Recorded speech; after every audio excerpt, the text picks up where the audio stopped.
இது வந்து புதன்கிழமை காலையில் எடுத்த ஒரு வீடியோ. நான் சாப்பிட்றதில்ல அப்படின்னு சொல்லிட்டு வீட்லேயுமே மீன் குழம்பு பண்ணி ரொம்ப மாதம் ஆகுது.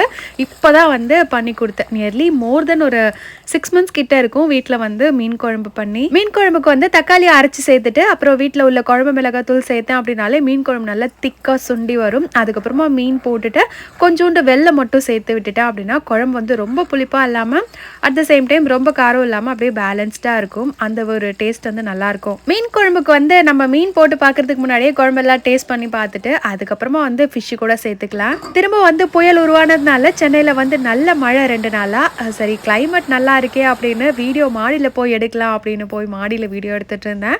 நம்ம வீட்டு பக்கம் பின்னாடி வந்து மவுண்டெயின் அழகாக இருக்கும் டெரஸ்லேருந்து பார்க்குறதுக்கு. மழை பெஞ்சிச்சு பனி பெஞ்சிச்சு அப்படின்னா அந்த மழையே தெரியாது, சுத்தமாக மூடிக்கும். கிளைமேட்டை என்ஜாய் பண்ணுற அதே டைம் சேஃப்டியாகவும் இருந்துக்கும். அடுத்தது போய் கார்த்திகை தீபத்துக்காக பூஜை ரூம் கிளீனிங் ஒர்க் எல்லாமே பார்த்தேன். பாய்.